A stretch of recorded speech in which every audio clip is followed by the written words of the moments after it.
tight end, there's not much of a competition, but I mean, no one's competing with George Kittle. It is interesting to say they have Charlie Warner. Is he going to make a leap? Is anyone ever going to dethrone Ross Dwelley as the number 2 tight end? What do you looking for? Man, tight end position, we already know Kittles is the guy. Dwelley, I hope he gets more burn. That's what I want.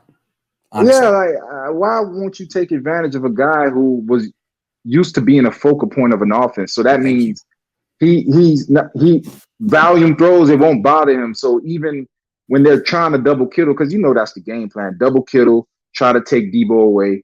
Now you got another tight end and now you to work with. Like, why not?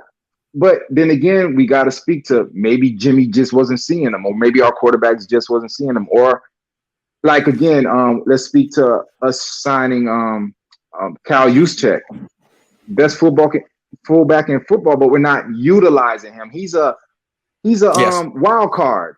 Yes, use your wild card. Nobody else has him. When the Ravens had him, I used to be like, "Who is Juszczyk?" Like he's always damaging really the game, good. And so he does things to you like you wouldn't expect out of him. We didn't even mention Juszczyk in the running back spot. We should have, and let's put him into the tight end spot because they kind of use him in the pass game like a tight end. I want to see him get the ball more. Yeah, he's one of those guys you don't pay attention to him until he's 20 yards down the field. Like, oh my God, like he just burned us. Like that's what I mean. You have a wild card. Start using Juszczyk. Start using Dwelley more because we already know every time someone speaks about the 49ers skill set position, we already know the 3 culprits: Brandon Ayuk, Debo, and Kittles. Yep. Everyone knows this. Start utilizing these. You know what I'm saying? Start utilizing these other guys who have skills. On other teams, they will be focal points. Go ahead. And you're looking for someone who can take Kendrick Bourne's targets. It doesn't have to be Jalen Hurd. It could be someone in a different position. It could be Ross Dwelley. You mentioned the point that Ross Dwelley was a focal point in college. People don't realize this. It was just USD. Still, he was the number 1 threat. In 2016, as a junior, he had 70 catches, 843 yards, 10 touchdowns. As a senior, 50 catches, 663 yards, 10 touchdowns. This is a guy who's used to defenses game planning to stop him, used to double coverage. He makes catches in tight windows. He doesn't need to be open. He's 6'5" and his hands are super reliable. This is what he does. I'd like to see him get, what did he have, like 20 catches last year? How about 35? How about 40? 40, yeah. 40. I mean, he could be a real weapon in the red zone. Yep. When didn't mean to cut you off. I'm just excited off your point of Dwelley.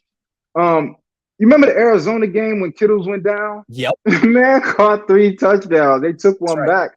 That's but right. He basically dominated that game, and I thought they were going to build off of that. I thought it was like a aha moment. They were like, yo, we got Dwelley and Kittles. But that's what I'm saying. Then you go out and last year he caught 79% of his targets. That's a guy who needs more targets. Yes, he does. 79%. That's a hell of a possession receiver.